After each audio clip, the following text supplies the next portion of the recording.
ரெண்டையுமே ரசிக்கிறேன். அதான் சொல்றேங்க, அது அவங்களுடைய தனிப்பட்ட கருத்து. அதுல வந்து நான் அதான் சொல்றேன், நான் அதை இன்ட்ரெஸ்டிங்கா பாக்குறேன். இவங்க இந்த பக்கம் கால் மேல கால் போட்டு உட்காந்துருக்காங்க, அவர் அப்படி திரும்பிட்டு உட்காந்துருக்காரு. அதை பாக்குறதுக்கு நமக்கு நல்லா இருக்கு, அவ்வளவுதான். நான் அதை ரசிக்கிறேன், அவ்வளவுதான். இப்படி ஒண்ணு நடக்கலன்னு வச்சுங்களேன், அப்படி ஒரு இன்ட்ரெஸ்டிங்கான ஒரு படமே கிடைக்காதுல்ல. உங்களுக்கு தாங்க பயங்கர சந்தோஷம் இது எல்லாமே. இப்போ உண்மை ஒருவேளை நயன்தாரா அப்படி ஒரு லெட்டர் அனுப்பவே இல்லை, தனுஷ் வந்து அதுக்கு வந்து ரியாக்ட் பண்ணிட்டாரு அப்படின்னா பத்திரிகை வந்து வேலை குறைஞ்சு போயிடும், அந்த சுவாரஸ்யம் வந்து குறைஞ்சு போயிடும். அதனால அப்படி தொடர்ச்சியாக விவாகரத்து அதிகமாக இருக்கு. சமீபம் இந்த ஒரு வருட காலமே நிறைய திரைத்துறை விவாகரத்துகள் வருது. ஒரு திரைத்துறையில இருக்க நீங்க எப்படி சார்? இல்ல, ஒரு வருஷத்தோட பேர் ஒன்று இருக்கும், இது விவாக வருடம்னு போட்டிருக்கோம். இது வந்து அந்த மாதிரி, அதனால இது வந்து விவாகரத்து வருடம் போட்டிருக்கோம். என்னமோ தெரியல. நம்ம அந்த இதை எடுத்து பார்த்தோம்னா தெரியும், என்ன சொல்லுவாங்க, அந்த பஞ்சாங்கத்தை எடுத்து பார்த்தா தெரியும் இந்த வருஷம் வந்து விவாகரத்து வருடம் அப்படிதான் போட்டிருக்காங்க. நம்ம தெரியல, மீதெல்லாம் சன் டிவிலயும் நம்ம அப்படி போடுவாங்க, இந்த வாரம் அப்படின்னு. அந்த மாதிரி இந்த வருடம் அப்படி இருக்கலாம்.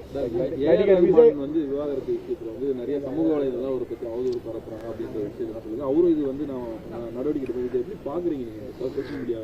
ரொம்ப சென்சிட்டிவான விஷயங்க. நான் வந்து ரஹ்மான் சாரோட கிட்டத்தட்ட 22 வருஷமா நான் பழகியிருக்கேன்.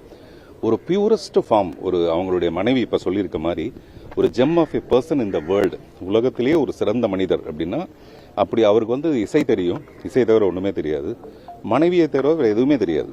அந்த மாதிரி நீங்க நல்லா கவனிச்சு பாத்தீங்கன்னா அவரை பத்தி நெகட்டிவா பேசினதுக்கு அப்புறமேல நிறைய யூடியூபர்ஸ் அதுக்கு பதில் சொல்லியிருக்காங்க, அப்படி நீங்க பேசக்கூடாதுன்னு சொல்லிட்டு. வேற யாருக்கு இது நடக்கவே நடக்காது. இப்ப அவங்க மனைவியே வந்து மனசுக்கு கஷ்டப்பட்டு அவரை யாரும் துன்புறுத்தி பேசிடாதீங்க, ஏன்னா அவரை மாதிரி ஒரு நல்ல மனிதனை பார்க்க முடியாதுன்னு சொல்லியிருக்காங்க.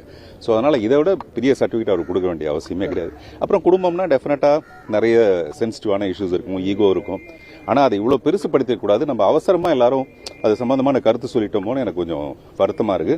அந்த கருத்து வந்தது கூட நான் காரணம் என்ன நினைக்கிறேன்னா, அந்த 1 மணி நேரத்துக்குள்ள அந்த இன்னொரு பெண்ணோட விவாகரத்து வந்த உடனே மேபி நமக்கு தான் எப்பவுமே முடிச்சு போறது இன்ட்ரெஸ்டிங்கா இருக்கும்ல, அதனால அப்படி ஒரு முடிச்சு போட்டிருப்பாங்க.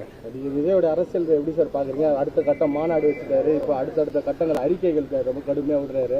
ஒரு திரைத்துறையில இருந்து போனவர், உங்களோட பார்வை எப்படி சார் இருக்கு? இது வந்து தவிர்க்க முடியாத ஒரு அரசியல் நான் பாக்குறேங்க. இப்போ ரஜினி சார் வரும்போதும் நமக்கு எப்படி இருந்ததுன்னா, ரஜினி சார் வந்து என்ன பண்ணிட போறாரு அப்படின்னு ஒன்று இருந்தது. கமல் சார் வரும்போதும் அப்படி இருந்தது.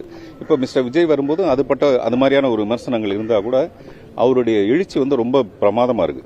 அது ஃபர்ஸ்ட் மேடையே நமக்கு மேடைன்னு தெரியாத அளவுக்கு ரொம்ப பிரமாதப்படுத்திட்டாரு அவரு. அடுத்தடுத்த நல்ல முன்னேற்றங்கள் இருக்கு.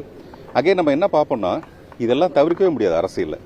அப்புறம் அவர் திமுகவை எதிர்க்கிறது தான் சரியான விஷயம். அரசியல்னா இன்னைக்கு யார் ஆட்சியில் இருக்காங்களோ, எம்ஜிஆரும் அதை தான் பண்ணியிருப்பாரு, யார் வந்தாலும் அதை தான் பண்ணுவாங்க. அதனால அவருக்கு வந்து தனிப்பட்ட முறையில் திமுக மேல விருப்புன்றதை மீறி ஆளுங்கட்சியை எதிர்த்தாதான் அவங்க ஒரு ஹீரோவாகவே மாற முடியும்.